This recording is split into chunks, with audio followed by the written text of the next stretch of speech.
InsyaAllah kita mulai dengan Ummul Quran Al-Fatihah. A'udzubillahi minasyaitonirrajim. Bismillahirrahmanirrahim. Alhamdulillahi Rabbil Alamin. Ar-Rahmanirrahim. Maliki yawmiddin. Iyyaka na'budu wa iyyaka nasta'in. Ihdinas siratal mustaqim. Siratal ladzina an'amta 'alaihim ghairil maghdubi 'alaihim waladdallin. Amin. A'udzubillahi syamil 'alim minasyaitonirrajim. Bismillahirrahmanirrahim. Innal hamdalillah nahmaduhu wa nasta'inuhu wa nastahdihi wa nastaghfiruh wa na'udzu billahi min shururi anfusina wa min sayyiati a'malina may yahdihillahu fala mudhillalah wa may yudlil fala hadiyalah. Asyhadu an la ilaha illallah wahdahu la syarikalah wa asyhadu anna Muhammadan 'abduhu wa rasuluh. Qala rabbi shrah li sadri wa yassir li amri wahlul 'uqdatam min lisani yafqahu qawli. Rabbi zidni 'ilman amma ba'd. Assalamualaikum warahmatullahi wabarakatuh. Alhamdulillah, pertama-tama kita syukur kepada Allah Subhanahu Wa Taala diberikan keizinan kepada kita untuk bertemu pada pagi ini. Alhamdulillah, hari yang cukup bahagia, hari yang penuh dengan barakah, iaitu hari Jumaat. Yang mana hari Jumaat ini adalah merupakan antara hari-hari yang penting dalam hidup kita dalam seminggu, yang perlu kita manfaatkan untuk kita memperbanyakkan lagi jalan-jalan usaha kita untuk mendekatkan diri kita dengan Allah Subhanahu Wa Taala. Alhamdulillah, tuan-tuan dan puan, kita panjatkan syukur kita dengan kita memperdalamkan tauhid kita kepada Allah. Kerana yang kita lihat pada hari ini antara perkara yang menjadi masalah kepada orang Islam hari ini ialah mereka hidup dalam keadaan Islam, ada ibadah semua, tapi tidak ada tauhid ataupun tauhidnya wasak. Jadi kita kena sentiasa mentauhidkan Allah, memperbaharui, tajdidkan iman kita. Maka Nabi gambarkan tajdid ni kita kena dengan kita mengucap la ilaha illallah, memperbanyakkan la ilaha illallah. Kembali sama-sama kita mulakan dengan kita merendahkan hati kita kepada Allah. Kita mohon supaya Allah Ta'ala berikan kepada kita kekuatan untuk melaksanakan syahadah kita, jauh daripada syirik, jauh daripada dosa dan maksiat mungkar, perkara-perkara yang menyebabkan kita ni dibenci oleh Allah ataupun mendapat murka Allah. Dan kita minta Allah Subhanahu Wa Taala memberikan kita untuk kekuatan melaksanakan iman Islam dan ihsan di dalam Islam dan perjuangan, dan mati dalam keadaan Islam, insya-Allah. Bismillahirrahmanirrahim. Bismillahirrahmanirrahim. Bismillahirrahmanirrahim. Asyhadu an la ilaha illallah wa asyhadu anna Muhammadar Rasulullah. Asyhadu an la ilaha illallah wa asyhadu anna Muhammadar Rasulullah. Asyhadu an la ilaha illallah wa asyhadu anna Muhammadar Rasulullah. Allahumma salli ala sayyidina Muhammad wa ala sayyidina Muhammad kama shallaita ala sayyidina Ibrahim wa ala sayyidina Ibrahim wa barik ala sayyidina Muhammad wa ala sayyidina Muhammad kama barakta ala sayyidina Ibrahim wa ala sayyidina Ibrahim fil alamin innaka Hamidum Majid. Alhamdulillah. Ada seorang daripada yang mengikuti kita punya kuliah ini menyatakan bahawa kalau boleh tidak buat panjang-panjang sangat, kerana dia suka yang pendek-pendek gitu kan. Jadi insya-Allah, alhamdulillah, dan kita doakan supaya kita semua sentiasa bersama-sama dengan kebaikan. Jadi sebenarnya memang kuliah-kuliah yang kita buat ni, dan memang saya sengaja buat agak panjang, tak panjang pun tak panjang sangatlah, sejam gitu kan. Kadang-kadang sejam lebih, sejam setengah. Kalau Zoom tu lain lah, Zoom memang panjang lah, sebab kita ada soal jawab sebagainya. Jadi kenapa? Kerana kita nak menyampaikan sesuatu tu, dia perlukan kepada sedikit pendetailan, pendalaman, mendalami perkara-perkara tersebut. Kerana kalau kita tidak sampaikan perkara-perkara yang kita kata yang diperlukan, maka mungkin kita tidak akan sampai ke fahaman kita. Kita cuma dapat seronok je. Jadi dia bukan sekadar kita nak seronok halawatul fikr. Kita seronok berfikir. Kita ni orang yang universiti, kan, pergi universiti. Kita ni orang yang berilmu banyak. Kita rasa kita suka seronok yang berfikir. Sebab tu orang suka tengok klip-klip pendek, trailer klip pendek tu untuk nak mencetus Minat tak apa, tapi untuk mendalaminya kita perlu menghayati. Selagi kita tidak boleh nak bersabar dengan ilmu dan menuntut ilmu, maka selagi itu kita belum lagi dapat mendalami, menghayati perkara tersebut. Dan ini adalah amat bahaya. Kerana kita ingat kita dah menuntut ilmu dah ikut dah ada dah. Tapi rupanya kita hanya sekadar di surface, and on the surface. Jadi on the surface ni dia tidak akan bina kekuatan. Tambahan lagi kita berada di dalam keadaan akan diserang oleh Al-Masih Dajjal. Al-Masih Dajjal dia nak keluar dah. Jadi kita kata dia nak keluar dan dia nak keluar tu dalam keadaan dia akan membawa bencana kepada akidah. Jadi bahagian akidah ni, bahagian iman, kita tak boleh ambil on the surface. Kita kena mendalami. Kerana apa? Kerana itulah kemuncak kepada ubudiyah kepada Allah. Ubudiyah hati itu ialah sentiasa dia mengenal Allah dan mentauhidkan Allah. Daripada mengenal Allah, mentauhid Allah tadi, maka barulah dia lahir ubudiyah. Kalau tidak, dia lahir yang lain. Tak ada. Baik, jadi kita sambung pada hari ini, tuan-tuan. InsyaAllah hari ini kita akan melihat beberapa perkara yang penting. Dan kemudian kita akan melihat di akhir nanti, kita akan tengok kita ni di mana, tahap kita di mana dalam kita dengan Allah Subhanahu Wa Taala. Sebab kita nak kena faham bahawa perkara yang paling tinggi, paling besar, paling hebat kepada seseorang itu yang diberikan oleh Allah bukanlah jawatan Perdana Menteri, bukan jawatan sebagai Yang di-Pertuan Agong, bukan jawatan sebagai Sultan dan Raja, bukan jawatan kekayaan ada pengaruh, tapi jawatan kedudukan yang paling tinggi sekali, nikmat yang paling tinggi, kebahagiaan yang paling tinggi yang diberikan oleh Allah Subhanahu Wa Taala kepada manusia dan jin yang ada di atas muka bumi ini, ialah dia mengenal Allah. Kita akan tengok nanti insya-Allah. Baik, kita sambung sedikit apa yang kita telah bincangkan tentang mengenal zat Allah. Makna zat Allah. Apa maksud mengenal zat Allah? Mengenal zat Allah ini maknanya iaitu kita yakin, kita tetap dengan sepenuh hati kita, sempurna, rasa yakin, rasa percaya, kita rasa tidak ada ragu-ragu dalam hati kita berkenaan dengan adanya satu zat yang Maha Esa. Zat ni yang Maha Esa.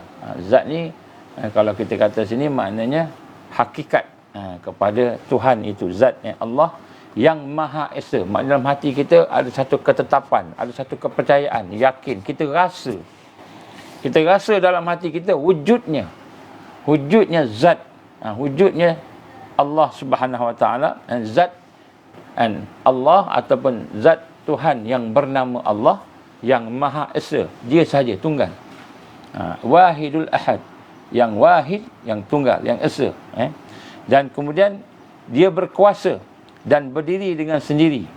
Jadi zat ini dia berkuasa dan berdiri dengan sendiri. Dia bukannya macam kita makhluk. Dia khaliq, dia yang mencipta. Dia tidak memerlukan ruang, dia tidak terikat dengan ruang. Tempat, lokasi, GPS, dia tak ada. Dia tidak terikat dengan ruang. Dan dia tidak terikat dengan waktu. Dan tidak terikat dengan tempat. Jadi mana-mana pun kita kata dia ada di tempat sini, sebenarnya tak ada. Bila kita kata Allah ada di mana-mana, salah tu. Mungkin kalau secara umumnya kita kata Allah berada di mana, dan perasaan kita itu okey. Tapi kita kata Allah berada di mana-mana dalam rangka tempat, itu salah. Kita telah menjasadkan Allah seolah macam kita pula, kita ada di mana-mana. Lokasi kat mana lokasi? Nak pergi mana kena ada location yang kita kata GPS. Jadi tak boleh. Allah tidak berjasad. Allah tidak terikat dengan ruang. Tidak ada ruang, tidak ada tempat, tidak ada masa. Allah tidak terikat dengan masa. Tidak ada terikat dengan waktu. Bahkan semua ruang dan waktu dan tempat itu Allah yang cipta. Allah yang cipta. Dan dia adalah zat al-khaliq. Al-khaliq ini zat yang mencipta, yang membuat, yang membentuk. Semuanya dengan sifatnya, dengan kudrahnya, kuasanya, iradahnya, dengan kehendaknya, yang tidak ada batas. Tidak ada batas. Dan seluruh makhluk, seluruh hamba menyembah dan mengabdikan diri kepada kepada Allah Subhanahu Wa Taala. Jadi yang kita yakin ni, siapa Tuhan kita ni? Siapa Tuhan kita ni? Siapa Allah tadi itu? Dan Allah ini adalah zat yang Maha Esa. Dia saja, tak ada lain, tak ada sama. Kita sebut yang lepas, laisa kamitslihi syai'un. Tak ada sama. Apa-apa pun yang kita fikir, semuanya bukan Allah. Apa yang kita fikir, terbayang. Jadi dia tidak macam kita. Bila kita tengok, kita perlukan masa, kita perlukan tempat, kita perlukan ruang. Allah tidak terikat. Allah tidak terikat dengan masa, ruang, tempat. Dan dialah yang mencipta segala sesuatu. Dan seluruh hamba-Nya menyembah Dia. Jadi kita kena menyembah Dia.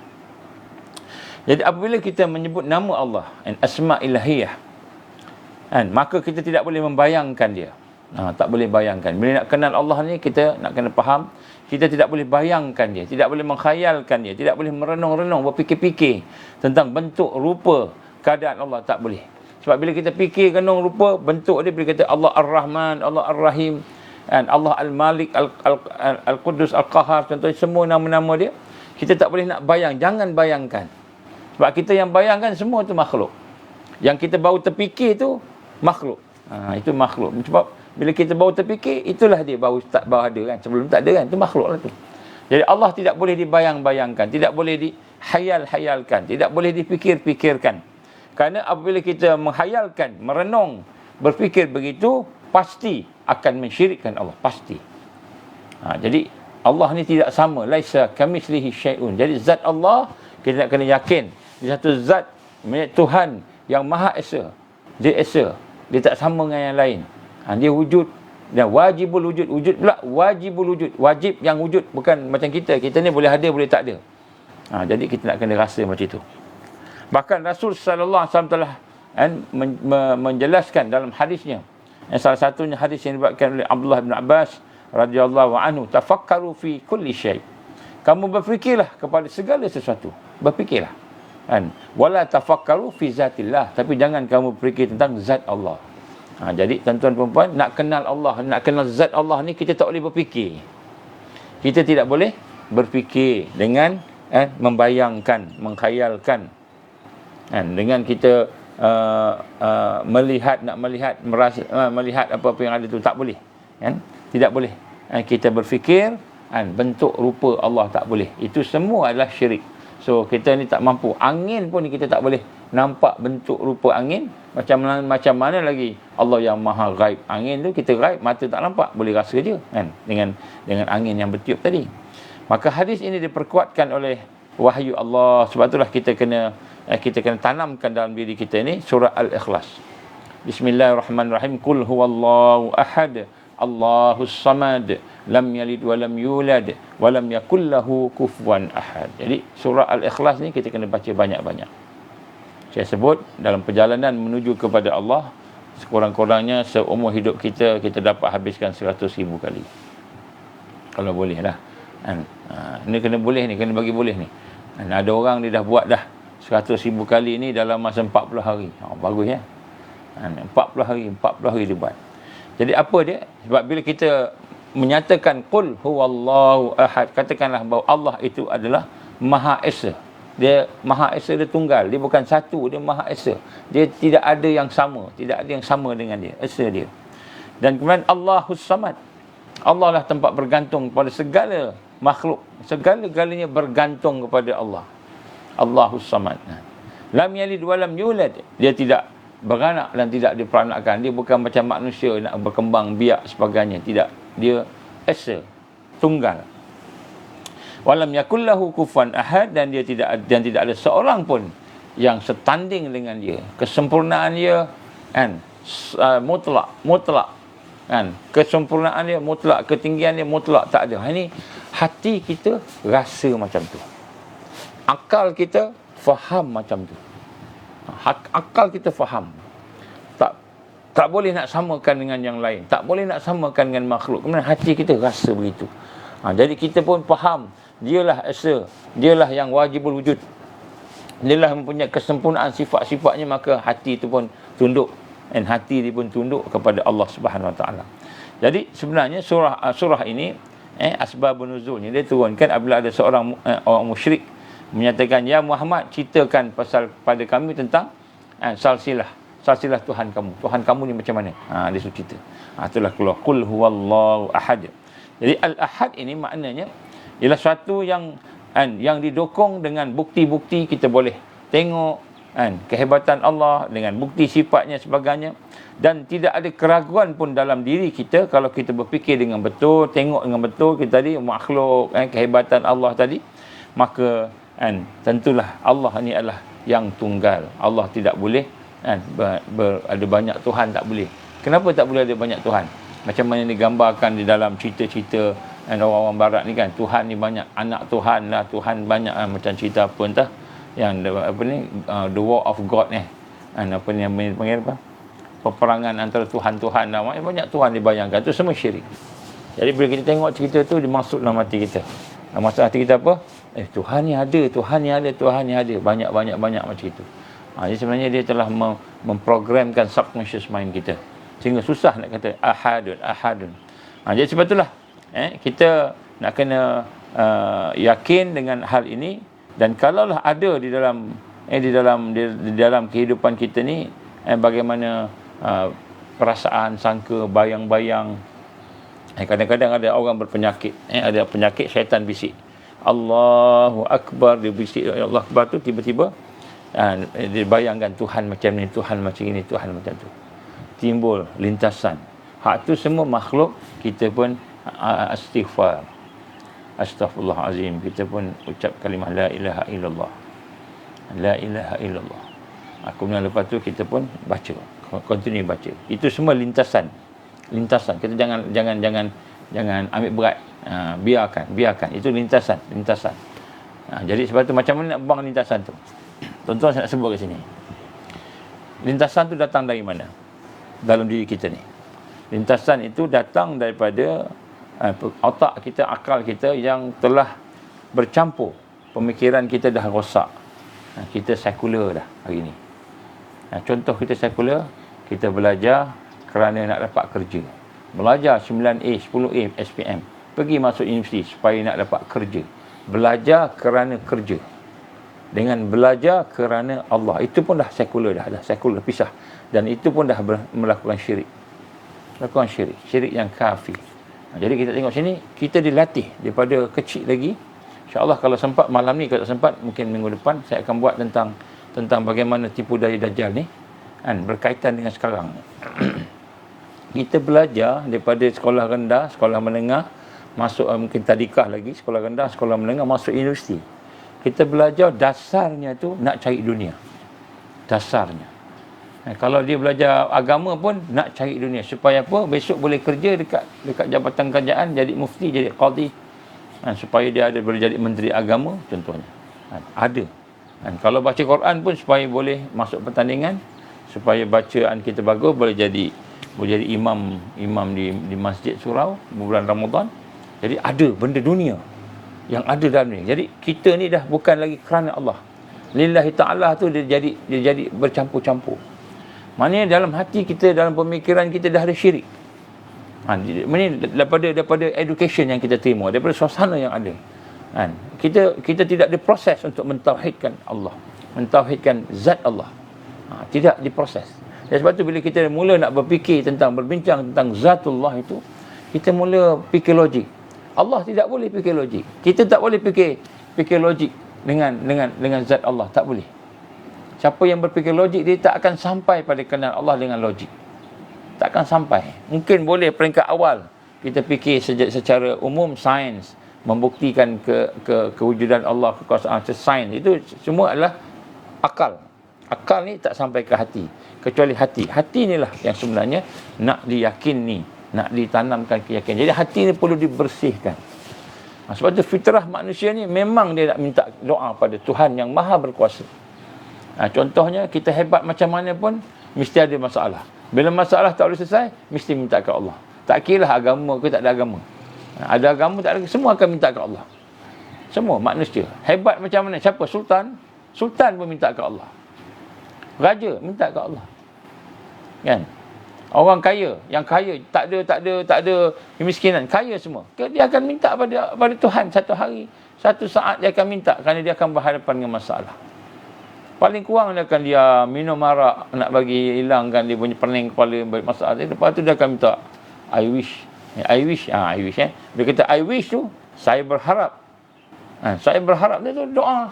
Minta pada siapa? Minta pada Allah sebenarnya. Tapi manusia sesat. Jadi bila kita sebut Allahu Ahad ni, ramai orang yang tak boleh nak faham dan rasa. Dia tahu logik tapi nak faham dan rasa. Ini masalah. Jadi sebab itulah di dalam hal ini kita perlu membersihkan hati kita. Sebab hati kita dah penuh dengan syirik. Dah penuh dengan perkara yang menyebabkan kita tak boleh meyakini Al-Ahad. Sebab tu antara zikir yang awal, di peringkat awal dulu, zikir yang diajar oleh Rasul SAW kepada sahabat-sahabat ialah Ahadun Ahad.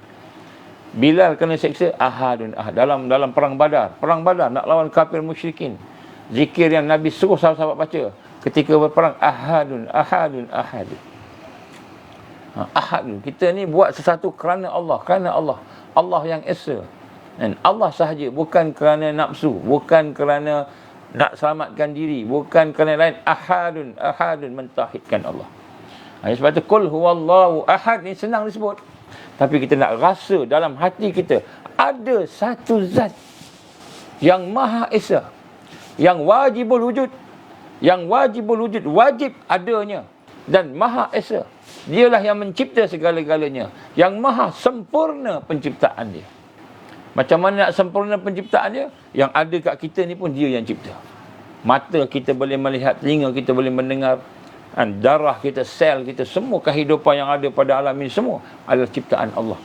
Maka di sini kita lihat bagaimana Allah SWT yang Maha Esa itu, itulah perkara yang pertama yang kita nak kenal. Kemudian Allahus Samad. Allahus Samad mengandungi satu pengertian yang amat luas. Sebenarnya tidak susah kita nak kenal Allah ni.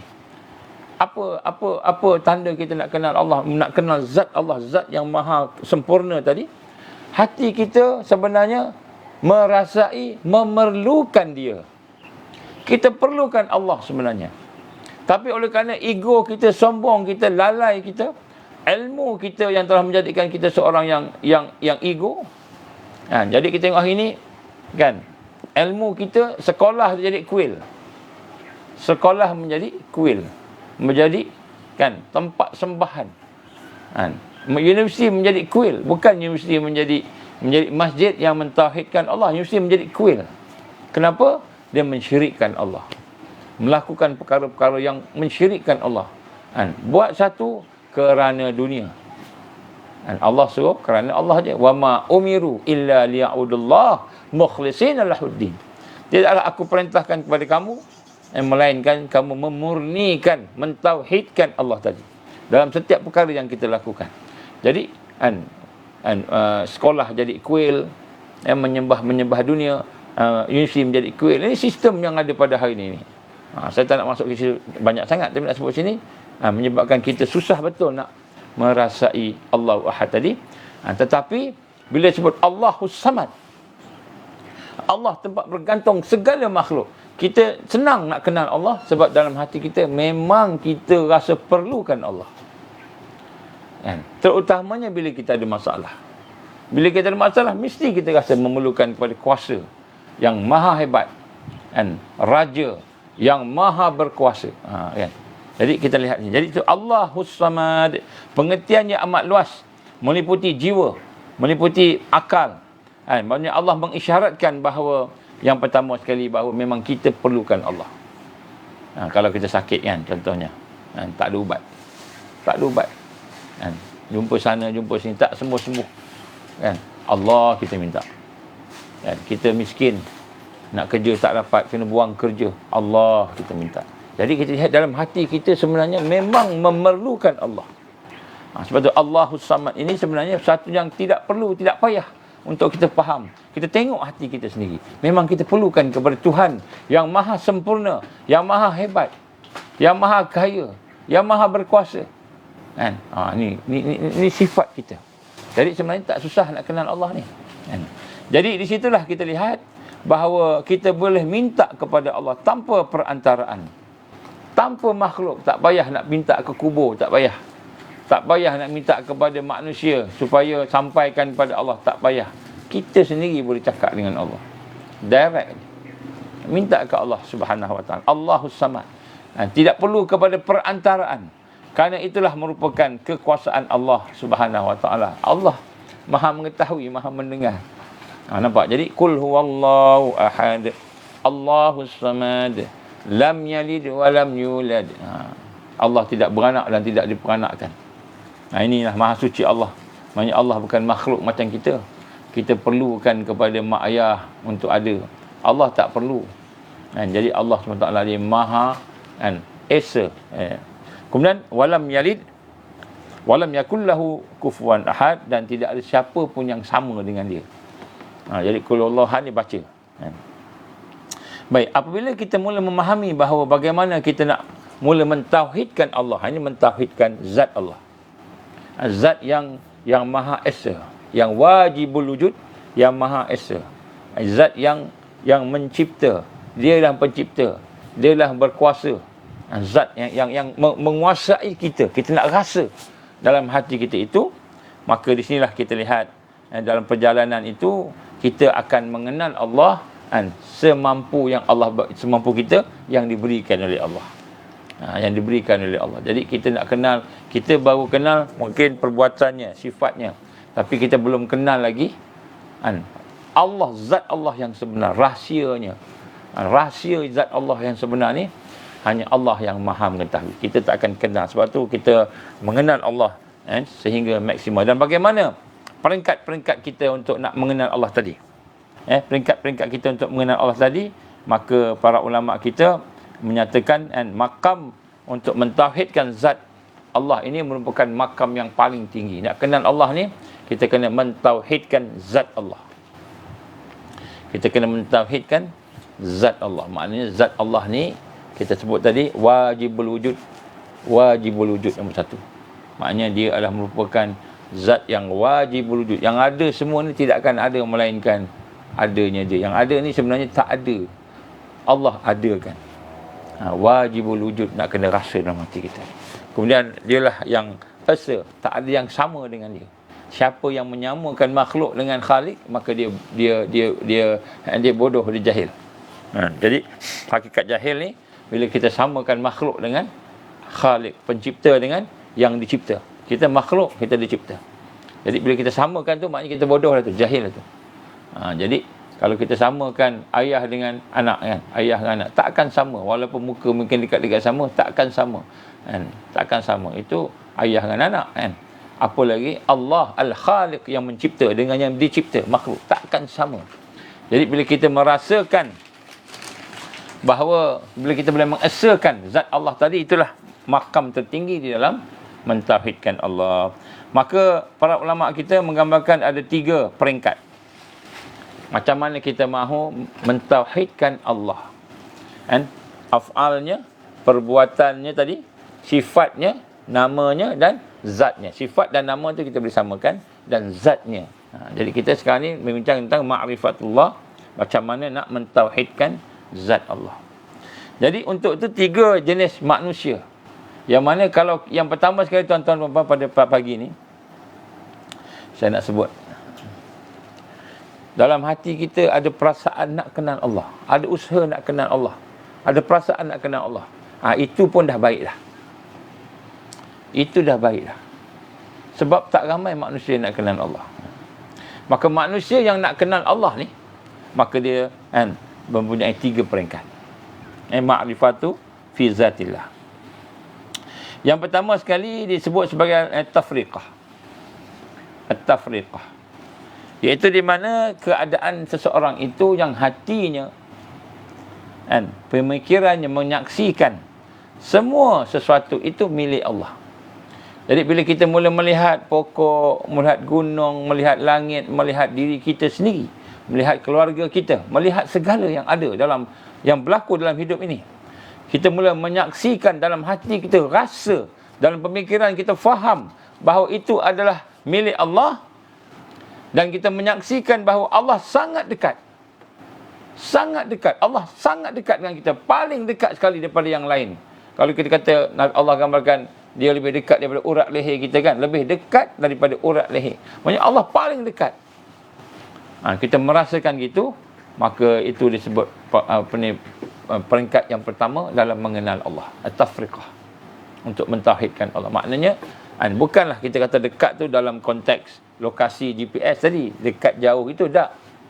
Bukan dalam konteks kita kata Allah dalam badan kita pula kan. Bukan. Itu kita menjasadkan Allah tamanya kita pula. Bukan. Jadi Allah Subhanahu Wa Taala dekat dengan kita dengan arti kata bahawa yang pertama sekali hati kita rasa, hati kita menyaksikan, hati kita melihat segala yang ada ni bagaimana semua ini milik Allah. Lillahi ma fis samawati wa ma fil ardh. Segala apa yang ada di langit dan di bumi itu semua kepunyaan Allah. Segala apa yang ada di langit dan di bumi. Jadi bila kita melihat yang apa yang ada dalam kehidupan kita ni, kita merasa itu milik Allah. Kemudian kita merasa Allah lebih dekat daripada segala yang ada. Kalau kita kata urat leher kita ni dekat dengan kita, Allah lebih dekat lagi. Kenapa? Kita melihat dengan kuasa Allah. Kita melihat dengan iradah Allah. Kita melihat dengan penglihatan Allah. Kita mendengar dengan kuasa Allah, qudrah, iradah, ilmu, hayat. Jadi bila kita melihat itu, kita melihat bahawa Allah lebih dekat kita, rasa perasaan kita bahawa Allah lebih dekat, paling dekat dengan kita. Maka inilah orang yang baru nak memulakan berjalan menuju kepada Allah. Ini orang yang permulaan. Saya sebut ni teori yang senang, nak rasa tu. Nak faham, nak rasa. Ini sebab tu kita kena dengar dengan hati kita. Pagi ni kita kena dengar dengan hati ni, jangan dengar dengan akal. Kita dah biasa dengar dengan akal. Akal ni apa? Akal ni sains lah. Kita belajar sains. Engineering lah, medical lah, accountant lah. Kita belajar sains. Jadi bila kita belajar sains, maka kita fikir pun ikut sains. Sains apa? Bukti ada, baru ada. Bismillah.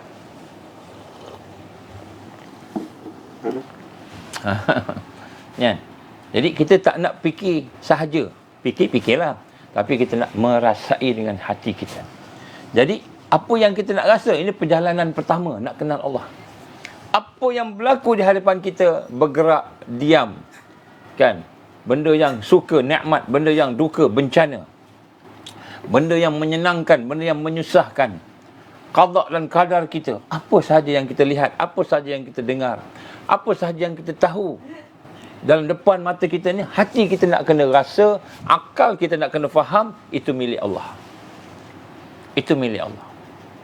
Dan kemudian hati kita dan akal kita nak kena faham dan kena tahu bahawa itu adalah menunjukkan Allah sangat dekat dengan kita. Allah sangat dekat dengan kita. Sehingga kan kalau kita cakap dalam hati pun, Allah boleh dengar.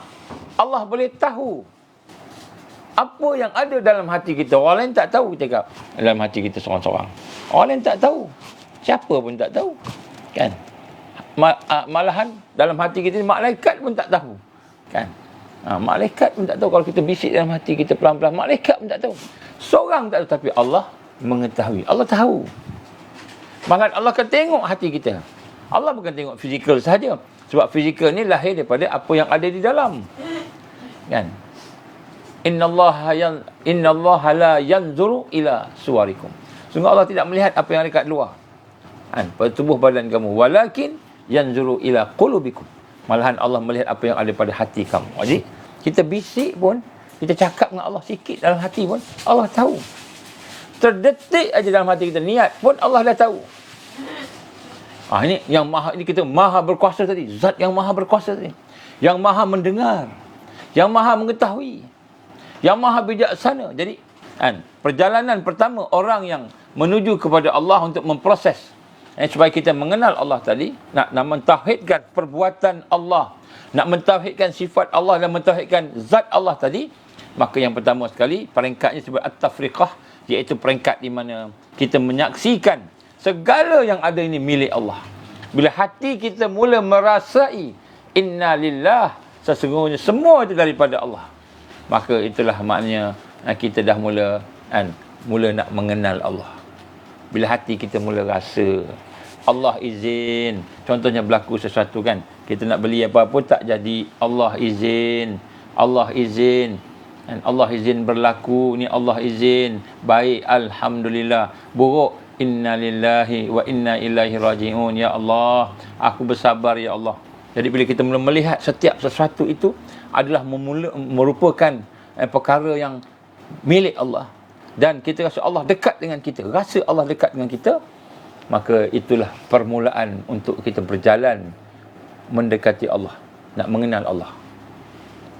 Maka orang yang bermula ini sesungguhnya pada hari ini ramai kita masih lagi merasai banyak perasaan dalam hati kita ini yang selain daripada Allah.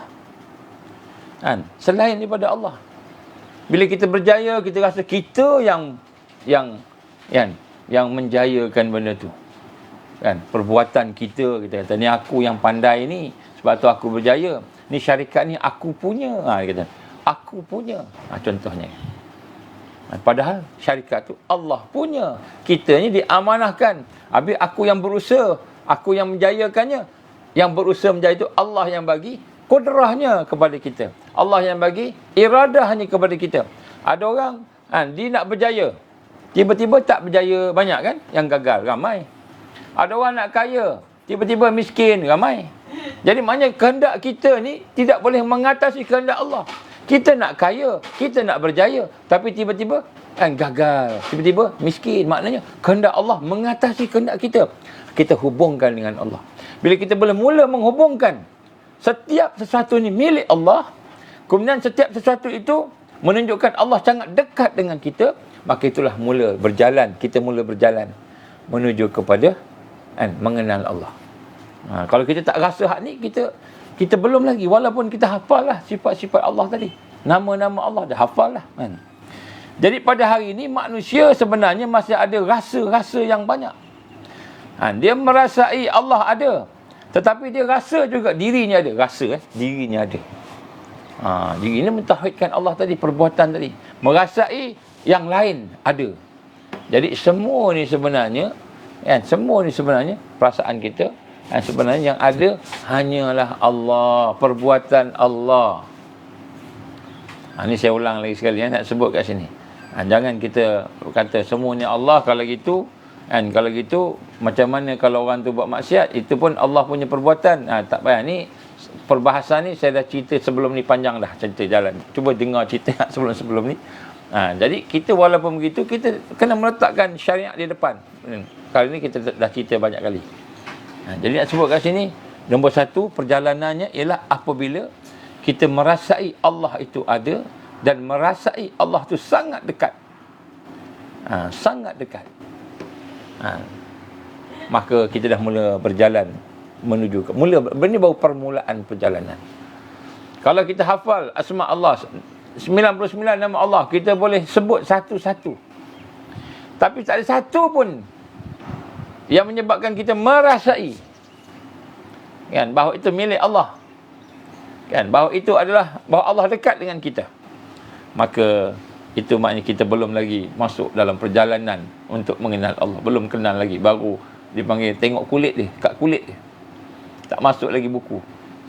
Chapter 1 pun tak masuk lagi. Muqaddimah tak masuk lagi. Muqaddimah hanya bila apa? Bila kita dah mula merasai dan faham dan rasa bahawa Allah itulah pemilik pada segala sesuatu dan dekat. Contohnya pada hari ini kita sebut dalam suratul Fatihah. Iyyaka na'budu wa iyyaka nasta'in. Iyyaka na'budu wa iyyaka nasta'in. Hanya kepada Engkau kami sembah. Hanya kepada Engkau yang kami sembah. Hanya kepada Engkau yang kami. Iyyaka na'budu. Wa iyyaka nasta'in kemudian. Iyyaka na'budu. Iyyaka na'budu ni hanya kepada Engkau yang kami sembah. Maknanya kita sembahyang, dalam hati kita masih lagi ada perasaan kita. Ada perasaan sembahyang. Ada perasaan Allah terpisah. Maknanya kita masih rasa bahawa kita sahaja yang sembahyang. Kita yang sembahyang itu kita, bukan Allah. Jadi sebenarnya hakikatnya Allah yang memberi. Jadi hakikatnya tadi kita nak rasa Allah saja. Kita masih lagi ada aku dan Allah. Tu maknanya kita belum mentauhidkan Allah lagi. Perbuatan tadi. Kita ni masih rasa lagi yang ni dan Allah. Kita rasa macam itu lagi. Jadi maknanya kita belum lagi mencapai kepada peringkat yang digambarkan tadi.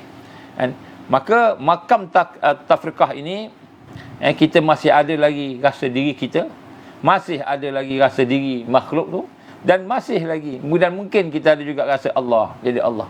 Allah pun ada, ni pun ada, ni pun ada. Belum mentauhidkan lagi. Belum mentauhidkan lagi. Perbuatannya, kan? Belum mentauhidkan sifatnya, belum lagi. Tak sampai lagi. Jadi yang kita sebut tauhidul af'al sebelum ni, tauhidul sifat sebelum ni, tak berlaku lagi. Proses tu tak berlaku lagi. Bila proses ni tak berlaku, akidah kita masih dalam bahaya. Kenapa? Kalau besok datang Dajjal, tiba-tiba dia boleh buat apa yang nampak seperti Tuhan boleh buat. Contohnya boleh hidupkan orang mati, boleh turunkan hujan, tumbuhkan pokok. Tiba-tiba dia lah Tuhan. Kita nampak dia Tuhan. Padahal kita sebut tadi kan? Laisa kamitslihi syai'un. Tuhan ni dia tidak jelma jadi makhluk. Hinalah makhluk ni. Tiba-tiba dia ngaku Tuhan. Makhluk ni hina. Tiba-tiba dia datang ngaku Tuhan. Hilang. So apa kita nampak dia punya magic dia, sihir dia. Hati kita tak kenal. Kita tak nampak perbuatan Allah, tak nampak sifat Allah, tak nampak zat Allah, tak nampak lagi. Tak boleh melihat, tidak boleh merasai. Jadi ini bahaya. Sebab tu peringkat yang pertama ialah peringkat mereka yang mula merasai bahawa segala-galanya itu adalah merupakan milik Allah. Kita kena latih yang ni. Latihan ni. Tengok pokok, nak rasa milik Allah. Allah punya. Tengok duit, Allah punya. Tengok rumah, Allah punya. Semua Allah punya. Bukan bila Allah punya kita biar je. Tak, kita kena jaga. Sebab tu amanah. Allah bagi amanah kat kita. Anak-anak kena jaga. Tengok anak-anak. Allah punya anak-anak. Tengok anak-anak. Jangan nampak anak-anak saja. Allah punya. Maknanya amanah Allah bagi ke kita nak jaga anak-anak. Anak-anak kena beriman. Nombor satu, apa tanggungjawab kita sebagai ibu bapa kepada anak-anak? Nak membawa Islam kepada anak-anak kita. Nak membawa iman kepada anak kita. Nak melatih dia, mendidik dia. Itu nombor satu. Bukan belajar bahasa Arab, bahasa Melayu, bahasa Inggeris. Bukan belajar matematik, 3M, membaca, menulis dan mengira. Itu kita punya 3M. Jadi sebenarnya, macam mana nak kenal Allah dulu? Macam mana nak kenal Allah? Sebab tu Nabi SAW pun digambarkan kepada kita bagaimana dia tu ummi. Tak boleh baca. Kan bukanlah membaca tu nombor satu. Maknanya bukan kata tak penting. Penting. 3M tu penting. Membaca, menulis, mengira. Penting. Tapi itu bukan nombor satu. Nombor satu ialah kenal Allah. Anak-anak ni dia tak tahu baca pun tak apa. Tapi kalau dia kenal Allah, bahagia hidup dia. Di dunia dan di akhirat. Hari ni anak kita sampai universiti. Masuk universiti. PhD lagi. Banyak PhD-nya. Bertantan PhD dia. Tapi tak kenal Allah. Tak kenal Allah. Buat apa? Buat apa? Di mana tanggungjawab kita? Ni nak sebut kat sini. Bagaimana kita sebenarnya kena berada dalam keadaan kita benar-benar meletakkan makrifat Allah. Jadi sebab tu kita nak tengok perasaan kita. Nombor satu. Ini peringkat pertama, tafriqah. Tapi peringkat pertama ni pun dah besar dah sebenarnya. Cumanya masih lagi dalam berjalan menuju kepada Allah. Jadi kita nak kenalkan Allah. Kenal Allah nombor satu. Nombor dua, peringkat yang kedua bagi mereka yang berjalan menuju kepada Allah disebut al-jam'u. Iaitu apabila dia menyaksikan sesuatu itu, perbuatan, sifat, manusia, makhluk, zat-zat yang ada di depan kita ni, jisimnya, jirimnya, bergerak dan sebagainya. Kita menjamakkan, kita menyaksikan segala sesuatu itu tidak terlepas daripada Allah. Semua tu tidak terlepas, bukan saja milik Allah, bukan saja Allah dekat, tapi tak terlepas daripada Allah. Segala sesuatu terikat dengan Allah. Ini peringkat kedua. Peringkat kedua ni, yang pertama ni kita tahu ni milik Allah dan Allah dekat, tapi masih lagi relatif lah dekat tu kan. Yang ini tidak terlepas, tidak terikat dengan Allah, tidak boleh melepaskan diri dia. Perkara itu tidak terlepas daripada Allah. Di sinilah dia merasakan macam mana dalam Fatihah kita baca, wa iyyaka nasta'in, dan hanya kepada Engkau ya Allah kami meminta pertolongan. Allahus Samad tadi. Maknanya apabila kita menyaksikan sesuatu tidak boleh terlepas daripada kekuasaan Allah, kehebatan Allah tadi, maka dia pun merasai dirinya tidak ada upaya melainkan dengan upaya yang Allah bagi. Tidak ada kekuatan melainkan dengan kekuatan yang Allah bagi. Aku tak hidup melainkan Allah yang hidupkan aku. Dia mula merasai kebergantungan pada Allah. Maknanya dia boleh merasai, dia tidak mesti duduk di bawah, kan, di bawah ubudiyah kepada Allah Subhanahu wa taala. Jadi apabila seseorang itu menyaksikan, merasakan dalam hatinya, dalam pemikiran dia, bahawa sesuatu yang ada di hadapan dia tidak terlepas daripada Allah, tidak akan terlepas daripada Allah Subhanahu wa taala, maka ini maknanya dia lebih baik daripada sekadar dia rasa tadi Allah ni dekat, Allah ni dekat, Allah ni memiliki, jadi Allah ni dekat. Maka di dalam penyaksiannya ini, pada peringkat yang kedua yang kita nak mula berjalan menuju kepada Allah tadi, maka kita akan melihat sesuatu yang berlaku itu tidak terlepas daripada qudrah, iradah, ilmu, hayah, sama', basar, kalam, sifat-sifat Allah. Tak boleh terlepas. Jadi maknanya bila berlaku sesuatu, maka kan adanya qudrah Allah di situ, adanya iradah Allah di situ, adanya ilmu Allah di situ, adanya penglihatan sama Allah di situ, adanya pendengaran Allah yang mendengar di situ, adanya kalam, adanya kehidupan. Maknanya nak sebut sini, sifat-sifat Allah tu tidak terlepas daripada suatu perkara. Contoh, kita tengok anak kita. Anak kita duduk diam. Anak kita duduk diam, contoh. Ataupun kita tengok ayah kita, diam dah, terbaring dah. Ayah kita dah terbaring dah, tersandar dekat atas kaki, tak boleh gerak dah nyawa ikan, kita kata, dah dekat dengan sakaratul maut. Ayah kita dah tua, tak sihat. Kita tengok dekat situ, kita melihat ayah kita ni tidak terlepas daripada qudrah, iradah, ilmu, hayat, sama', basar, kalam. Sifat-sifat Allah tidak terlepas ada pada ayah tadi. Maknanya ayah hidup pun dengan qudrah Allah, iradah Allah, ilmu Allah, hayah Allah, kehidupannya Allah, al-wajibul wujud tadi, kan, dengan sama'nya, basarnya Allah, dengan kalam. Tidak terlepas. Semua yang kita tengok tidak terlepas dari sifat-sifat Allah. Tidak terlepas. Jadi maknanya kita hari ini melihat sesuatu, kan, di situ ada sifat Allah, di situ ada nama Allah. Ar-Rahman, Ar-Rahim, Al-Malik, Al-Qudus, As-Salam, Al-Jabbar, Al-Muntaqim. Ada nama-namanya Allah kat situ. Jadi kat situ ada sifat Allah.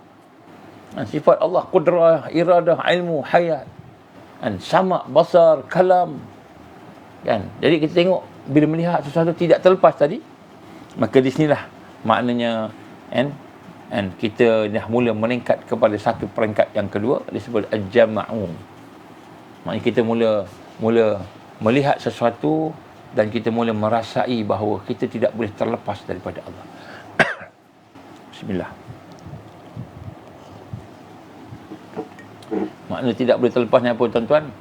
Semua sifat Allah ada pada makhluk yang kita lihat tadi, yang kita nampak ni, makhluk tadi menzahirkan sifat Allah, menzahirkan nama Allah, menzahirkan zat Allah. Jadi hati kita dan haji kita itu. Jadi maknanya dekat sini, kan, kita akan makin rapat, makin kenal Allah. Kita kenal Allah, mula kenal sifat-sifat dia.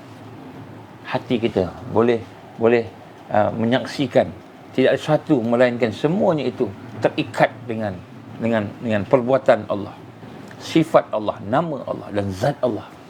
Boleh nampak. Ini peringkat kedua.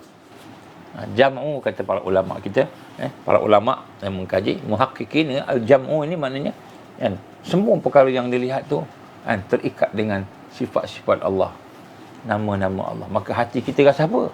Hati kita rasa, bukan saja kita rasa dimiliki oleh Allah, bukan saja kita rasa dekat dengan Allah, tetapi kita rasa kita ni hamba, tak upaya.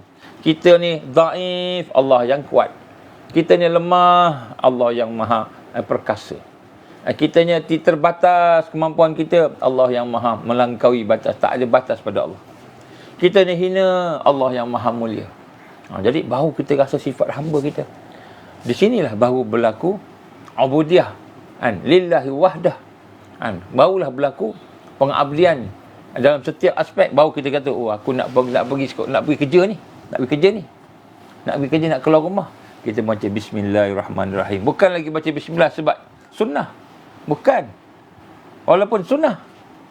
Kita baca Bismillahirrahmanirrahim. Kenapa? Kerana kita nak merasai, aku ni tak boleh nak keluar rumah ni, tak mampu, tak apa. Jadi aku nak mohon, ya Allah, dengan nama-Mu Ar-Rahman Ar-Rahim, izinkan aku pergi kerja. Macam tu. Dengan nama-Mu yang Maha Pemurah, Maha Penyayang, ya Allah, berkatilah kerja aku ni. Nak buat Bismillahirrahmanirrahim. Kita rasa kita perlukan Allah. Kita rasa kita tunduk pada Dia. Sifat-sifat Dia tadi, baru rasa. Jadi bila kita mula mengenal Allah, manusia ni makhluk tak boleh terlepas daripada Allah Subhanahu. Jadi perasaan hati kita macam itu. Maka jadilah kita sentiasa baca bismillah. Jadi bismillah ni bukan sebab nak dapat pahala. Walaupun Allah bagi pahala. Bukan sebab sunnah Nabi buat. Walaupun memang sunnah dan Nabi buat, tetapi kerana kita nak ubudiyah pada Allah. Kita nak minta pada Allah. Kita nak mohon pada Allah. Kita nak lakukan tu dengan perasaan rendah diri. Kita ni hamba. Aku ni hamba nak ceramah. Nak bercakap kat orang. Kita nak cakap kat orang ni, kita rasa kita hamba, maka kita tidak sombong. Nak bergaul dengan orang, kita rasa kita hamba, maka kita pun sentiasa meraihkan, buat kebaikan, tolong orang. Kenapa? Kita hamba. Allah perintah buat baik. Allah perintah rendah diri. Allah perintah kita buat. Jadi kita rasa kita hamba, maka kita bermula. Kan? Sebab kita tak boleh terlepas daripada Allah. Kita rasa kita tak boleh terlepas. Tidak ada satu yang terlepas. Kalau saya bisikkan dalam hati kita ni, dalam hati kita bisik sesuatu, Allah tahu. Bukan saja Allah tahu, kan? Allah SWT memahami. Apa yang kita rasa tu Allah faham. Bukan tahu macam kita tahu, tak. Allah faham. Daripada mana datang, ke mana, lepas tu buat apa pun Allah tahu. Allah Maha mengetahui. Jadi kita rasa subhanallah, subhanallah, Maha suci Allah daripada kelemahan, kekurangan, keaiban, kehinaan. Akulah yang hina, ya Allah, Engkau yang mulia. Aku yang lemah, ya Allah, Engkau yang kuat. Baru kita boleh nak rasa. Apabila kita memproses diri kita tadi, merasakan bahawa segalanya ini adalah merupakan satu yang tidak terlepas daripada Allah. Maka mulalah perkataan kita sebut insya-Allah. Nak buat sesuatu tak panggil lah. Aku datang. Tak. Insya-Allah aku datang. Kerana kalau Allah izin baru kita boleh pergi. Kan? Kita merasai. Ini mana? Mentauhidkan Allah. Mentauhidkan Allah, perbuatan Allah, sifat Allah tadi. Sehingga akhirnya kita boleh menjadi seorang yang melakukan, tidak ada satu pun yang kita lakukan, melainkan semua itu dalam rangka untuk ubudiyah kepada Allah. Nampak? Subhanallah. Ini proses. Ini sahabat-sahabat Nabi dulu berjalan macam inilah prosesnya. Sebab itu dia mengenalkan diri mereka dengan Allah. Kenal Allah ni nombor satu. Mengenal. Tapi peringkat ini masih lagi ada banyak lagi perkara-perkara yang kadang-kadang kita ingat, kadang-kadang tak ingat itu kan. Itu pelan-pelan lah. Sebab apa tuan-tuan rahmat Allah? Kan? Walaupun kita tengok ayah kita dah terbaring, contohnya ayah kita dah terbaring, mak kita terbaring sakit kan? Maknanya kita mungkin tertidur jaga dia. Tu kita jaga kalau boleh 24 jam nak jaga dia dah, sayang kan. Kita tetapi tertidur tak? Tertidur. Kadang-kadang terpaksa tinggalkan dia kan, buang air kecil. Tapi Allah tak tinggalkan dia walaupun satu detik. Selagi dia hidup atau dia mati, selagi itulah ilmu Allah bersama dia. Allah bersama dia, ilmu Allah bersama dia selagi itu. Kudrah Allah bersama dia. Iradah Allah bersama dia. Kan? Jadi selagi dia hidup atau mati, semua Allah bersama dia. Kita tak. Kita tak. Dia takkan terlepas. Tak kira lah kita hidup, kita sihat, kita terbaring, kita sakit. Tak kira. Ilmu Allah tetap berjalan. Tidak henti-henti. Allah mengetahui apa yang berlaku kan. Penglihatan Allah. Maha melihat. Basar. Allah maha melihat. Allah melihat kita. Tidak terdinding pun. Tidak ada terhalang. Walaupun satu detik, satu saat. Ini kita maksudkan. Kita melihat sesuatu. Kita mengetahui sesuatu makhluk ni. Qada dan kadarnya, yang nampak, yang tak nampak, semua tidak boleh terlepas daripada Allah. Bila ini perasaan yang ada dalam hati kita, maka kita pun mula merasakan bahawa kita terpaksa bergantung pada Allah. Terpaksa. Kita tak nak pun, kan? Atau kita nak pun, sebenarnya hakikatnya kita bergantung pada Allah. Allahus Samad. Allah tempat pergantungan semua makhluk. Jadi kita nak hidup ni pun jantung kita berdenyut kan. Jantung kita berdenyut ni bukan kita bukan kita bagi charge elektrik, tak ada. Dia hidup gitu. Kan? Tapi siapa yang yang menghidupkannya? Siapa yang memberi kuasa dia bergerak? Siapa yang memberi izin dia hidup? Kan? Semua Allah. Jadi maknanya hakikat orang yang mengenal Allah tadi, maka bila dia melihat sesuatu, dia mendengar sesuatu, dia merasai sesuatu, dia memahami sesuatu, hati dia rasa. Dia rasa tidak ada satu pun yang berlaku di hadapan dia, di belakang dia, di mana-mana saja, melainkan semua itu terikat dengan sifat Allah, perbuatan Allah, zat Allah, nama-nama dan zat Allah terikat. Maka dia pun rasa, ya Allah, sesungguhnya aku hanyalah hamba-Mu sahaja. Aku hanya hamba saja, tak ada apa, tak ada kekuatan, tak ada apa. Maka dia pun mula bergantung pada Allah. Jadi bergantung pada Allah ni best tak? Oh, luar biasa bestnya. Hari ni kita bergantung kepada manusia. Sebab tu hari ni kita bergantung pada manusia. Sebab kita nampak kehebatan sifat manusia tu. Kita rasa bos kita boleh bagi duit kat kita gaji. Kita bergantung dengan bos. Kita tak nampak bos ni sebenarnya, kan, hanyalah makhluk. Allah sebenarnya hakikat yang memberikan keizinan. Kita nampak bos kita pun buat saja. Bos nak apa bos? Dia kata kau buat sekian. Buat, kita buat. Walaupun benda tu melanggar, melawan Allah. Sebab kita tak kenal Allah. Hati kita tak rasa lagi bahawa kita tak akan terlepas. Tidak ada sesuatu pun terlepas daripada Allah, di dunia dan di akhirat. Jadi ini proses, ini peringkat kedua. Al-jam'u kata para ulama kita, iaitu bagaimana kita sudah mula melihat segala yang berlaku di hadapan kita, menyaksikan dengan hati kita, dengan kepahaman kita, maka semua itu tidak terlepas daripada perbuatan Allah, tidak terlepas daripada sifat Allah, tidak terlepas daripada nama-nama Allah, tidak terlepas daripada zat Allah. Ini mentauhidkan Allah. Jadi kita pun mula melaksanakan ubudiyah kita. Jadi sebenarnya ini peringkat ni tinggi sikit lah berbanding yang nombor satu tadi. Nombor satu tadi kan. Ni kita cakap teori dia, tuan-tuan, saya sebut ni supaya kita proses diri kita. Baik. Yang ketiga, peringkat yang ketiga ialah jam'ul jama'. Ini peringkat jam'ul jama' ni maknanya proses kita untuk meningkat sampai kepada orang yang mengenal Allah, al-arifin yang kamil. Arifin yang kamil sehingga peringkat kita mencapai mengenal Allah yang sempurna. Ini yang paling utama sekali. Mengenal Allah yang sempurna.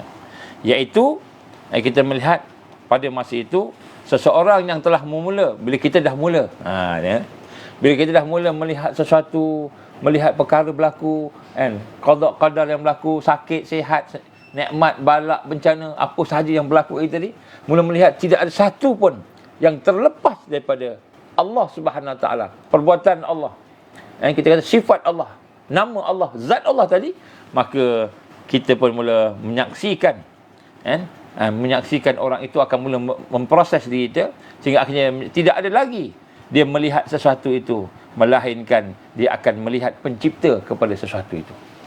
Jadi ini peringkat yang ketiga ni, peringkat yang menuju kepada al-insan al-kamil, insan yang sempurna. Iaitu bila kita melihat sesuatu, kita tidak melihat sesuatu, melainkan kita melihat Allah sebelum kita melihat perkara itu. Melihat Allah sebelum kita melihat perkara itu. Sebelum kita melihat apa sahaja, Allah telah lebih dahulu kita nampak. Ini peringkat yang ketiga. Kita nak mula kenal Allah ni sebelum kita nampak laki-laki ke perempuan orang ni. Laki ke perempuan, contoh anak-anak kita, laki ke perempuan atau orang datang, laki perempuan, kita dah nampak dah Allah yang ada di belakangnya, Allah yang ada pada hakikatnya, sifat Allah seperti ini. Maka kita dah melihat Allah dahulu sebelum melihat makhluk. Ini orang, ini tahap orang yang mengenal Allah. Yang mengenal Allah sehingga dia akan melihat sesuatu itu, sebelum dia melihat sesuatu itu, nak tengok baik tak baik, buruk tak buruk datangnya, balak bencana ke, ataupun manusia ni siapa dia, sebelum melihat makhluk, dia sudah hatinya sudah terikat dengan Allah sebelum munculnya makhluk. Inilah seorang yang luar biasa. Seorang yang luar biasa. Iman saya tak mantap, ada orang kata iman saya tak mantap. Iman saya pun sama je tuan-tuan je. Saya cuma sampaikan aja. Mudah-mudahan Allah bagi kepada semua, kepada kita. Tuan-tuan, jadi arifin Disebut jam'ul jama' ni maknanya kan, apabila melihat makhluk, hati kita menyaksikan. Syuhud ya, musyahadah. Hati kita menyaksikan, hati kita merasakan Allah sebelum tengok makhluk. Jadi kita dah bersama Allah sebelum melihat makhluk. Dah kenal Allah sebelum melihat makhluk. Dajjal datang, kita tengok Dajjal. Sebelum Dajjal datang, kita dah kenal Allah. Nampak Dajjal, makhluk Allah, tak ada apa kan. Makhluk Allah, tak ada apa. Tengok bencana alam, sebelum bencana datang, Allah yang datangkan bencana tu. Allah yang maha berkuasa. Allah dah ada dalam hati kita dah. Kita dah kenal Allah dah. Jadi sebelum melihat makhluk, kita dah melihat Allah. Istilah dia macam itu. Ini istilah orang sufi dia kan. Melihat Allah sebelum melihat makhluk. Maknanya apa? Maknanya bukanlah melihat Allah fizikal, jangan kita sebut tadi kan. Fizikal bukan fizikal, kita merasai, kita memahami. Ini kudrah Allah, ni iradah Allah, ni Allah, ni zat Allah. Kita memahami tadi. Maka ini disebut jam'ul jama', iaitu peringkat di mana yang seseorang itu telah mula melihat penciptanya sebelum dia melihat makhluk. Ini adalah peringkat yang luar biasa, peringkat yang orang yang arifin, orang yang arif yang paling tinggi sekali, peringkat orang arifin yang paling tinggi sekali. Jadi peringkat ni yang paling tinggi sekali, maknanya kan, kita dengan Allah, kita bersama Allah. Maknanya kita melihat dengan Allah, mendengar dengan Allah. Ini disebut dalam hadis kan, seseorang hamba melakukan perkara yang diwajibkan pada dia, kemudian dia melakukan perkara yang sunat pada dia, dia meluka banyak sehingga aku mengasihi dia. Ini hadis Nabi kan, mengasihi dia. Apabila dia melihat dengan aku melihat dengan dia. Apabila dia mendengar, aku mendengar dengannya. Apabila dia bercakap, aku bercakap dengan dia. Maknanya dia bercakap, dia melihat tu bersama Allah. Ni maknanya bukan bersama Allah, Allah bercakap. Cakap ni jangan kita bayangkan yang fizikal. Maknanya dia memahami, hati dia rasa, dan Allah melindungi matanya daripada maksiat. Allah melindungi telinga daripada maksiat. Allah jaga dia. Bila sampai peringkat ni, Allah pelihara dia. Ini luar biasa. Ini luar biasa ni. Allah pelihara dia sehingga menjadi orang yang arif, yang mengenal Allah. Dan peringkat yang ini adalah peringkat paling tinggi. Tapi kita nak capai itu pelan-pelan lah kan. Tapi peringkat paling tinggi ni, paling tinggi ni sampai peringkat kita melihat sesuatu, sebelum kita melihat sesuatu makhluk, kita dah melihat Allah. Kita dah merasai kehebatan Allah, kuasa Allah kan. Allah, sifat dia, zat dia, perbuatan dia, Allah dah ada dalam hati kita, dah ada dalam pemikiran kita sebelum melihat makhluk. Maka melihat makhluk, kita melihat pencipta dulu. Ini peringkat yang paling tinggi sekali, jam'ul jama'. Jadi nak sebut kat sini, peringkat ini adalah peringkat yang mana makrifat kepada Allah yang paling tinggi dan sampai. Sebab tu kita kena proses. Sebab tu dalam hidup kita ni, yang kita kena faham ni hari ni, tuan-tuan puan-puan yang dirahmati Allah, dalam hidup kita ni, apakah yang paling tinggi sekali dalam hidup kita ni, dan sudut proses tadi tu, hidup tadi, ialah kita mengenal Allah.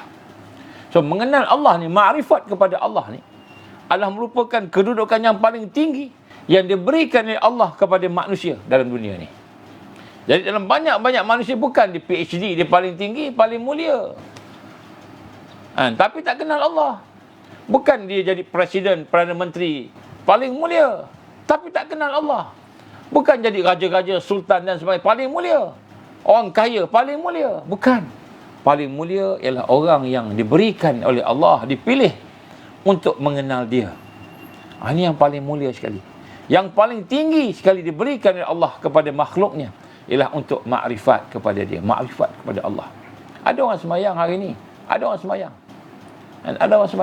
tapi dia tak kenal Allah. Sembahyang macam burung patuk dia punya beras kan. Tidak ada apa-apa jawatan dalam dunia ini. Tidak ada apa-apa nikmat, kedudukan yang lebih tinggi daripada ma'rifatullah, daripada kenal Allah. Jadi ini yang paling hebat, kedudukan yang paling hebat. iaitu kita mempunyai ma'rifatullah, kita mengenal Allah. Paling mulia kedudukannya, paling hebat kedudukannya, paling mulia, paling hebat, paling tinggi, paling mantap. Maka orang yang mempunyai makrifat ini, maka hanya sedikit sahaja yang mencapainya. Sedikit, tak ramai orang boleh capai. Sedikit sahaja. Kenapa? Kerana tak ramai orang nak mengenal Allah. Tak ramai. Tak ramai orang nak mengenal Allah sembahyang, ramai lagi nak sembahyang. Bismillah. Tapi orang yang sembahyang dan mengenal Allah, nak kenal Tuhan dia, tak ramai. Tak ramai. Ini yang kuat ni, akhir zaman ni, yang bangkit ni, yang mentauhidkan Allah ni. Yang bangkit ni, yang mentauhidkan Allah ni. Hak lain tu bahaya, dalam bahaya. Kemudian kita lihat di sini ibaratnya, ibarat contoh. Berapa orang yang boleh jadi Perdana Menteri? Dalam Malaysia ni, berapa orang boleh? Ni jawatan paling tinggi di number one in Malaysia. Perdana Menteri sebutlah. Berapa orang dalam Perdana Malaysia? Seorang je. Dalam dunia ni ada berapa Perdana Menteri? Banyak, tapi sikit kan. Maknanya Perdana Menteri, Presiden di Amerika seorang, Perdana Menteri di Malaysia, Presiden di Singapura, begitulah kan. Jadi sikit saja. Sikit sekali manusia yang boleh mencapainya atau yang mahu mencapainya. Sikit, tak banyak. Jadi, dan ibaratnya di sini kan, makrifat kepada Allah lebih tinggi daripada mencapai jadi Perdana Menteri. Lebih tinggi daripada mencapai jadi Presiden. Lebih tinggi daripada mencapai jadi Sultan, Raja yang di-Pertuan Agong. Lebih tinggi orang yang kenal Allah. Ini kedudukan di sisi Allah. Apa yang penting? Kedudukan di sisi Allah. Allah lah yang paling penting kan. Jadi tidak akan ada yang mencapainya kedudukan ini melainkan mereka yang mempunyai cita-cita yang tinggi. Nak jadi orang hebat tadi, mestilah ada cita-cita yang tinggi untuk mengenal Allah Subhanahu Wa Taala. Jadi tuan-tuan, inilah yang katakan luar biasa. Luar biasa. Orang yang kenal Allah ni luar biasa. Dan apakah harganya? Apakah dia punya kebaikan itu? Dia akan mendapat bahagia. Akan dapat bahagia yang sempurna. Orang kenal Allah ni dia akan bahagia. Dia akan happy. Dia akan bahagia. Hari ini orang bahagia dengan sebab harta. Adakah harta membawa kebahagiaan yang sebenar? Tidak. Kenapa? Harta akan habis. Kita spend habis harta. Ataupun kalau harta tak habis, kita yang habis. Kita mati dulu. Ada orang kan rasa bahagia dengan jawatan. Dia pegang jawatan, dia rasa bahagia. Ada jawatan, ada pangkat, ada pengaruh. Jawatan pun tak kekal. Dia pun akan mati. Ataupun jawatan tu tak ada pada dia. Tetapi kalau kita ada makrifat, kita ada makrifat kepada Allah, kita ada makrifat kepada Allah, maka Allah tidak akan mati, tidak akan habis sepanjang masa. Itulah hakikat dia, bahagia. Bahagia. Jadi sebab tu tuan-tuan, kata Allah nak kata nikmat kalau kita hari ni tuan-tuan kenal dengan tokek durian. Tengah kita nak pergi mana-mana, jumpa tokek durian tu, kita nak makan durian kan, dia bagi kita yang paling fresh, yang terbaik, yang paling fresh dia bagi. Nah, ambil ni tuan, ambil ni, saudaraku, ambil ni. Kita makan durian paling fresh, paling best, terbaik. Kemudian free, tak apa. Kita sahabat baik, tak apa. Ni ada orang kenal dengan tokek durian, baik dengan dia. Ada orang kenal dengan sultan, baik dengan dia. Dia bagi datuk tan sri, bagi macam Tan Sri lah, tun apa sebagainya, dia bagi semua sekali. Bagi kini kemudian. Itu contoh. Kenal dengan Perdana Menteri, dapat tender, dapat projek sekarang kan. Ini bukan Perdana Menteri Malaysia, tempat lain ya tuan-tuan, bayangkan kalau kita kenal Allah, baik dengan Allah. Kenal Allah, baik dengan Allah. Inilah syurga. Digambarkan para ulama muhakkikin, kata siapa-siapa yang telah mengenal Allah, maka dia akan masuk syurga. Di dunia ni ada syurga. Dan syurga di dunia ni ialah mengenal Allah. Dan sesiapa yang telah menikmati syurga dunia ni, maka dia tak berhajat dah syurga akhirat. kenal Allah ni pun dah bahagia dah. Dah bahagia dah. Jadi para ulama kita menggambarkan walaupun dia telah walaupun dia hidup di dunia ini mungkin susah apa, tapi mungkin mengenal Allah, maka Allah akan memberikan kepada dia kebaikan. Macam kalau kita dengan Tokek Durian lah, kita kawan baik dengan Tokek, kita kenal Tokek Durian tu, aku kenal dia, sama belajar dulu, kemudian aku baik dengan dia kan, baik pula, maka bila pergi kat dia tu, dia akan jamu durian terbaik, paling mahal, kemudian durian paling fresh, paling mahal, kemudian free, dia tak bagi, tak duit. Itu Tokek Durian kalau kita kenal dia, kalau baik dengan dia. Kalau kenal Allah, maka dia kata sini, gambarkan oleh para ulama kita, maka apabila seseorang itu mengenal Allah, maka Allah akan memberikan kebaikan kepadanya, segalanya baik. Nampak macam miskin, tapi hati dia penuh dengan kebahagiaan. Nampak macam sakit, tapi hatinya penuh dengan kebahagiaan. Nampak macam kaya, hatinya bahagia. Bukan sebab kaya, sebab Allah bagi dia kaya.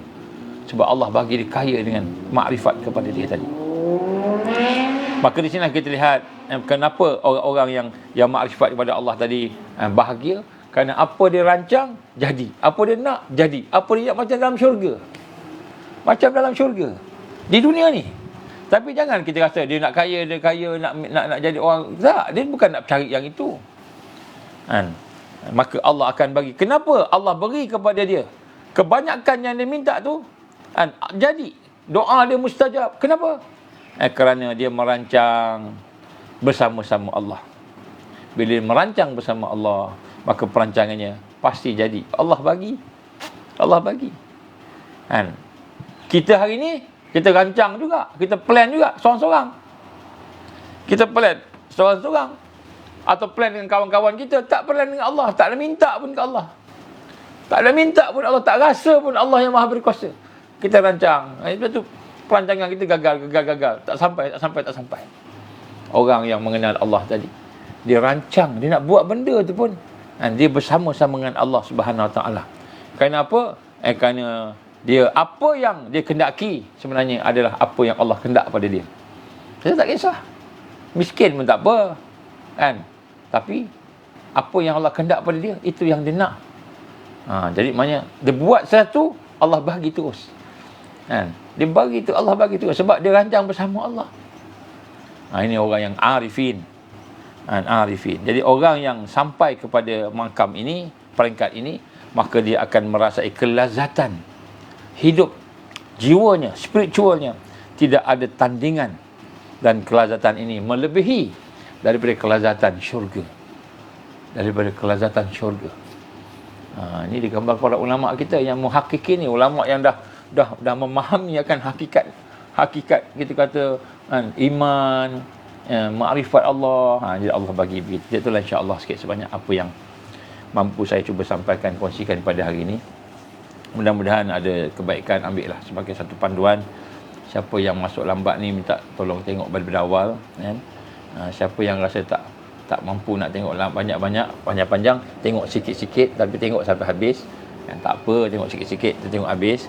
Sebab kita nak cuba buat klip tu yang diminta tu, klip pendek je kan, tapi tak mampu nak buat semua masa banyak, ada banyak benda nak kena buat, tak sempat nak buat. Tapi insya-Allah doakanlah supaya mereka yang ada boleh membantu untuk nak buat klip-klip tu. Allah berikan kekuatan, rahmat dan barakah kepada mereka insya-Allah. Alhamdulillah, semua alhamdulillah, kita mohon ampun pada Allah. Ramai orang yang mengucapkan panjangkan umur, sana halwah dan sebagainya. Jazakumullahu khairan jazak kepada semua. Sebenarnya tarikh mati seseorang tu ialah tarikh lahir dia kan. Jadi kalau saya hidup lagi hari ni, insya-Allah alhamdulillah adalah umur lagi. Tapi tunggu 15 hari. 15 hari daripada hari ni sampai 15 hari, kalau saya hidup lagi, Allah izin, sampai 15 hari akan datang ni, insya-Allah hiduplah saya lagi setahun. Tunggu tahun depan pula, insya-Allah. Wallahu a'lam. Insya-Allah tuan-tuan. Jadi kita banyakkan doa supaya kita diberikan oleh Allah hati yang kenal Allah, hati yang bersih. A'udzubillahi minasyaitonirrajim. Bismillahirrahmanirrahim. Alhamdulillahirabbil alamin, hamdan syakirin, hamdan hamidin. حمدا يوافي نعمه يكافئ مزيده يا ربنا لك الحمد كما ينبغي جلالك الكريم وعظيم سلطانك. اللهم إنك تعلم أن هذه القلوب قد استمت على محبتك والتقت على طاعتك وتوحدت على دعوتك وتعهدت على نصرة شريعتك فاسك اللهم رابطتها وأدمتها واهدها سبلها واملأها بذكرك الذي لا يخبو واشرح صدورها بفيض الإيمان بك وجمل التوكل عليك وأهيها بمعرفتك وأمتها نشاتي في سبيلك يا الله إنك نعم المولى ونعم النصير. اللهم يا مقلب القلوب ثبت قلوبنا على دينك وعلى طاعتك وعلى جهاد في سبيلك. اللهم اختم علينا يا الله بحسن الخاتمة ولا تختم علينا يا الله بسوء الخاتمة. ربنا أتمم لنا نورنا واغفر لنا إنك على كل شيء قدير. ربنا هب لنا من أزواجنا وذرياتنا قرة أعين واجعلنا للمتقين إماما. ربنا آتنا في الدنيا حسنة وفي الآخرة حسنة وقنا عذاب النار. وصلى الله على سيدنا محمد وعلى آله وصحبه وبارك وسلم. سبحان ربك رب العزة عما يصفون والسلام على المرسلين والحمد لله رب العالمين. سبحانك اللهم وبحمدك أشهد أن لا إله إلا أنت أستغفرك وأتوب إليك. بسم الله الرحمن الرحيم والعصر إن الإنسان في خسر إلا الذين آمنوا وعملوا الصالحات وتواصوا بالحق وتواصوا بالصبر. وبالله التوفيق والهداية. السلام عليكم ورحمة الله وبركاته.